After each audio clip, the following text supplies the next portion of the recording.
Hey, what's up, guys? Mr. Chris here. I hope you guys are having a fantastic day. As you can see, we're back here with another episode of Trials Fusion. I'm putting these two out pretty quickly, just so you guys get an idea of what this is going to look like. But in the future, these videos are only going to come out probably every other week. But yeah, I hope you guys are enjoying them. And yeah, let's get on with today's topic. So today I'm going to be talking about, as you can tell from the title, the shape of our galaxy. Okay, and this is actually pretty interesting. And there's always, in science, we're always learning more about everything. A lot of things, we have theories that are supported by evidence, and that's what we currently hold, but that's not, we can't always say with 100% certainty, this is fully 100% true in science. Currently, it's supported by all data, and it's making predictions that are found to be correct predictions. And so we hold these theories, and they help us understand our world. But that's not always the end-all, be-all to what we're learning. There's always new information, new things. We have to tweak theories, or sometimes there's just such a great problem that you have to abandon the theory entirely. Now, what we're talking about here then, this relates to it, is the shape of the galaxy. Now, I'm not going to say that we've thought that our galaxy was a spiral galaxy this whole time, but actually it's this insane other shape. For the most part, it's the exact same thing that we've seen before, but there's a slight difference in it. So, how do we know what our galaxy looks like, right? Because it would take thousands upon thousands of years traveling at the speed of light to get outside of our galaxy, to actually look at it from the outside. And that's impossible with current technology. We can't get anywhere near traveling at the speed of light.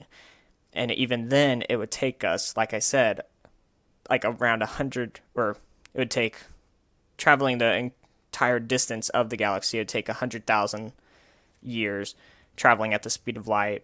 So about 50 to 60,000 years to get to the edge of it. So obviously, a human can't survive for that long. And so that's probably always going to be an absurd concept, at least for years into the future, until technology would develop far enough that we would be able to travel such far distances with somehow maintaining our lives for that long of a period of time. But anyways, so what is different? How do we know what the galaxy looks like? So how we figure out what our galaxy looks like is by observing what we can from the inside of it and comparing that to what we see of other galaxies that we can see, because we are out, in fact, outside of them. So it's almost like trying to make a map of our galaxy is almost as if you were sitting inside a room in your house and trying to draw the entire floor plan of your house, only being in the one room. So, for that instance, this one room would be planet Earth in the galaxy, or our orbit around the sun. All right, that would be like, let's say that's the one room. The entire house is the galaxy. All right, and there are tons of other rooms in this. This is a mansion. All right, this is gigantic. And so trying to piece together a floor plan of that, or an idea of what that looks like, would be very difficult. Thankfully, with what you can piece together in your house, you can look out the window and you see other houses along the road. All right. In the same way, we can look out of our galaxy to other galaxies and see what they look like. All right. So with all this in mind, this is how, after a lot of evidence has been collected, we've created a map of our galaxy that is disc-shaped, and it's a spiral. And you have the halo, which, when you think of halo, usually people think of rings, but this is almost like a sphere that goes around the entire galaxy. All right. And that's filled with some stars, but only new stars are being developed, or we see new stars being developed in the disk of the galaxy. There's none of that going on in the halo. And then in the center of the galaxy, you have the central bulge, all right? So that's the main idea of what's going on. And an interesting fact about the galaxy is you would think when you consider, let's say, a merry-go-round, for instance, the outside portion of the merry-go-round is traveling at a higher velocity than a more centralized location because it's covering an even greater distance in the same amount of time, right? So we would expect that to be the same for our galaxy then, if our understanding of gravity is correct. That is, if the majority or the center of mass, the greatest amount of mass, is at the center of our galaxy. But what we actually find is that it goes at about the exact same rate. It's not higher in velocity, and there's other evidence to support this. But that must mean, unless our idea of how gravity works is severely flawed, or it doesn't work on larger scales dealing with galaxies, there's actually a lot more matter interspersed between the stars and planets in our galaxy than what we can see. And this is referred to as dark matter. All right? So this would spread out the mass into our galaxy that would allow for what we observe to be occurring. So this is an idea of how this is working out here. So I thought that was just a cool little tidbit of information to share with you really quickly. But again, so we have the shape of the galaxy, right? It's disc shape. It's spiral. If you look at it from the top, it looks like a spiral. If you look at it from the side, it's a flat disc. But what astronomers have looked at recently, they've been looking more into these bright pulsing stars, which are called Cepheids. And these stars are used as what's called standard candles to figure out how far away they are, and it can be used for other things. It helps us understand, it helps us map the galaxy, understand what it looks like. And those kind of stars are helpful for relatively shorter distances. If you're wanting to look at even farther distances, usually astronomers would use a white dwarf supernova to understand that. And that can get into a whole nother discussion. That's something that you would learn in an astronomy class. And that's actually something that I was just learning about this summer while I was taking a Stars and Galaxy course at community college. So as astronomers were looking at these stars, they began to understand and see that the galaxy isn't quite what we thought it was. These stars actually cluster along an S-shaped curve. And so the Milky Way's disk is actually more warped than it was previously thought. So, like I said before, astronomers have had to rely on just measurements from other galaxies to infer the size and shape of the Milky Way, right? We only know so much from looking at it from the inside, but looking at others outside, we can infer what our own looks like if we were able to look at it from the outside. But this new data, and it's not just including these Cepheid stars, it's billions of other stars that have been mapped specifically by the European satellite Gaia. These are helping astronomers make a more accurate map of our galaxy. And so at the end of this video, I'll show you what this looks like. It says that it's S-shaped, and it's if you flattened out an S, all right? It's just at the ends of the disk, it just barely, one side kind of raises up a little bit, and the other side goes down a little bit. It's very, very interesting how this works. And so I just found that this was interesting, right?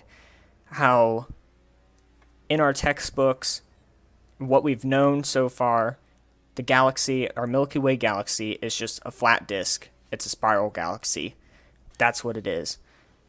And I think a lot of classes in primary school, secondary school, and higher education really don't do science justice by presenting everything as 100% hard facts, because it takes out the entire process of science, the fact that we're continuing to do research, we're continuing to learn more, and it acts as if we've already figured everything out. And there's so much that we don't know and that we keep learning, and this is an example of that, right? It's important to always be critically thinking and verifying all of what we think we know and continuing to research more to verify that that's correct and learn more as we continue on. And so I hope that this not only sparked interest in what our entire galaxy looks like, but also just helps you understand science is all about learning more about our natural world, right? Now, of course, it's limited in that because it only is focusing on the natural world. There is, in fact, a lot more out there because we are not just physical beings, but we are spiritual beings as well. We have a soul created by God. God created the heavens and the earth. He created an entire universe and mankind as well. And as we know, he put all of these stars, all of these heavenly bodies, I'll just call them, into place for signs and seasons and ultimately for his glory. And so as we study these more, it just helps us to, one, understand God more, understand why he put these there, and it just helps us see how great and powerful he is. Now, getting back to science, I hope that you see how important it is to thoroughly look through the evidence for everything and understand that theories in science can change. All right? What we know today might not be exactly the same as what we know tomorrow because we have learned more and we realize that part of something might not have been completely accurate. It may need changed a little bit. There's so much to it, and it's just so important, especially because I'm going to be a science teacher in the future.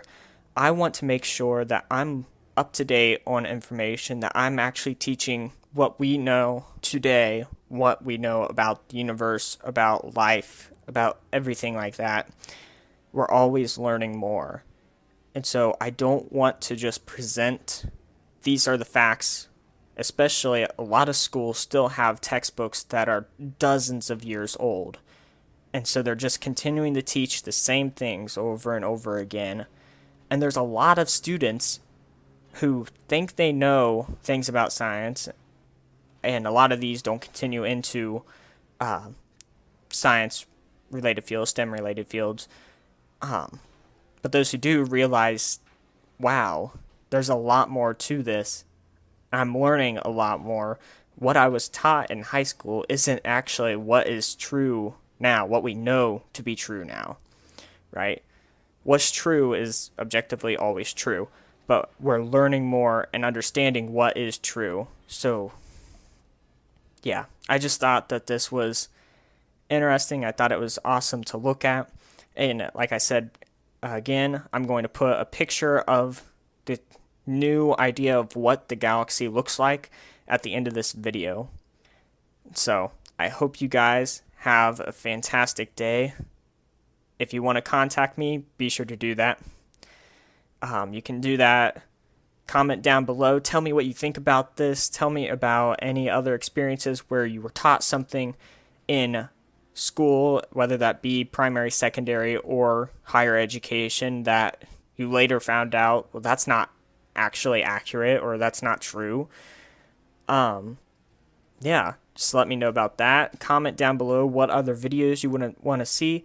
Comment down below in the comment section if you like these videos. I've been saying comment a lot, so if you didn't know, you should comment. Also, like this video if you liked it, and be sure to subscribe so that you can see more videos that I'm posting.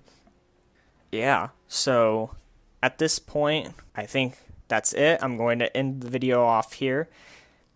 Again, if you want to contact me, you can do that publicly through the comments section, or I have a contact tab up on the YouTube banner. You can click that and send me a private message, and I will get back to you as soon as I can. Feel free to contact me about anything. If you want to personally talk about science, I would love to do that. I would love to hear your thoughts about anything. If you just want to talk, that would be awesome as well. And if you have any kind of prayer requests, especially, or you want to talk with me about God or Christianity or anything like that, I would love to talk with you. So, yeah, I hope you guys all have a great day, and God bless you.